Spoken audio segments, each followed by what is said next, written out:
Welcome to my channel. Today I'm going to show you how to sculpt an octopus onto a cup or a mug. I'll demonstrate two variations to do this. This is a great sculpture to attempt as a beginner.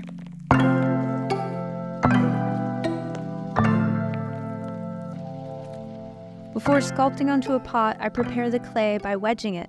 This clay is reclaimed, so I'm ensuring that there are no air bubbles and that the clay has a consistent texture.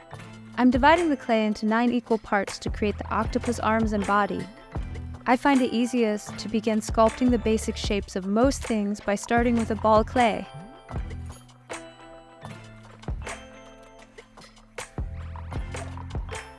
It's easiest to roll a coil from a ball of clay. The trick to create a nice even coil is to have consistent pressure and follow through with the motion as you roll it out on a canvas board. When working with water-based clay, it's much easier to work on a canvas board than most surfaces because clay likes to stick to smooth surfaces. Creating these basic shapes is great practice for beginners. With sculpture, it is helpful to visualize the object that you're creating as simplified shapes. An octopus is a great animal to sculpt for beginners with its basic shapes repeating. The act of rolling out coils can take practice and is great practice. Once I have the arms rolled out, I'm ready to attach them to the cup. I'm scoring the surface with a loop tool. This method of scoring is basically scratching onto the surface of the clay to open up the clay particles to then introduce slip and add another piece of clay. The clay can more easily bind together by pressing and creating friction between the two pieces. I'm using pressure and slip to ensure that the coil binds to the pot.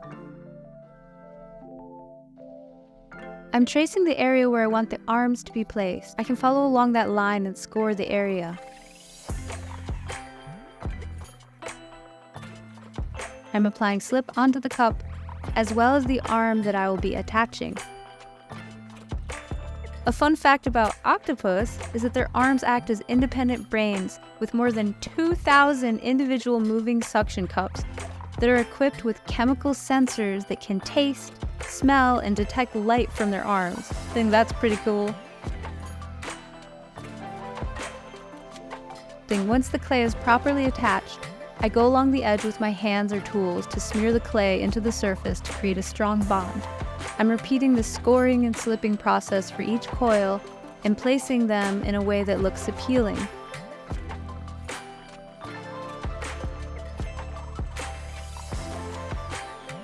I'm ready to sculpt the body. I'm attaching it in the same way I attach the arms by scoring and brushing slip onto the surface.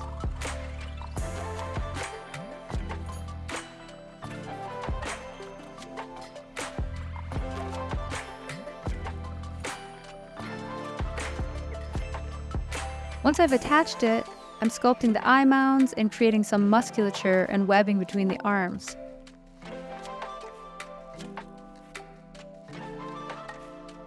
I wanted to adjust the body of the octopus, so I cut it off and I'm reattaching it. Sometimes when sculpting, you want to make big changes to a piece, and you can do so by removing and adding clay. Clay can be very forgiving and allows for that kind of flexibility. I'm creating the eyes and detailing them. I'm sponging the surface, not only to smooth it, but also to prepare it for the texture I'm about to create.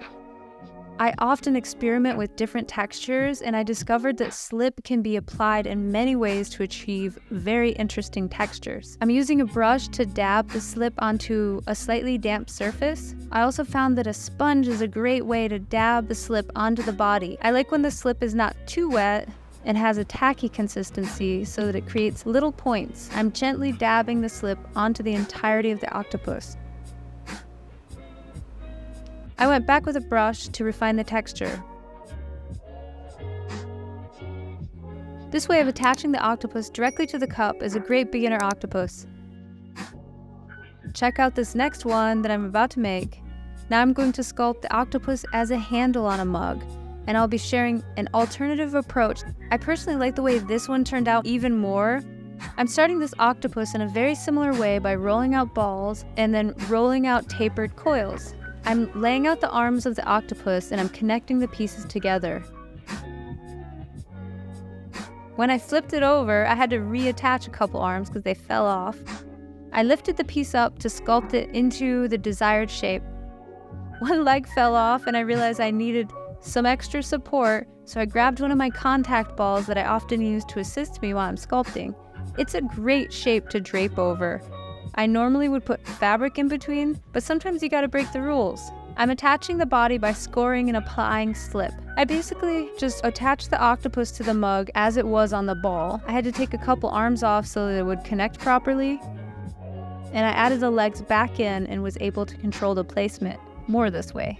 Once I attached the octopus to the pot, I went in with a loop tool to carve detail.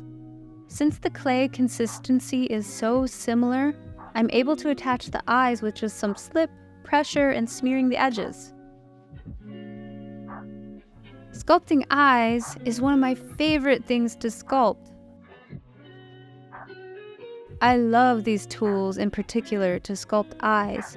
I'll link them below in the description if you're interested in these sculpture tools.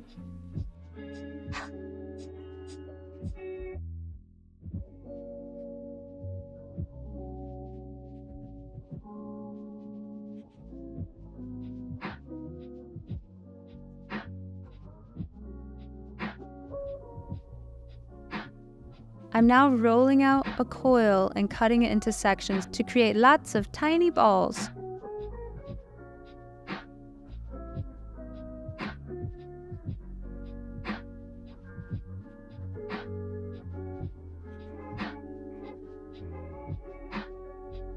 Octopus have around 280 suction cups per arm, but I'm only going to sculpt just a few to insinuate them.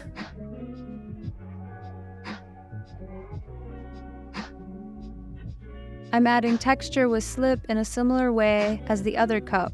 Octopus can change not only their coloring, but also the texture of their skin to objects and their surroundings nearby. They do this by controlling the projections on their skin and create spikes and small bump textures.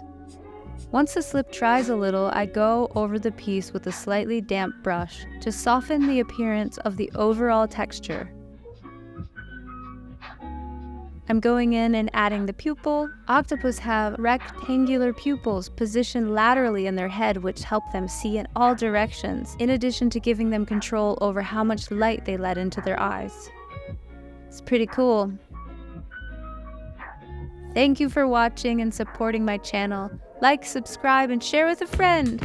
Have a great day.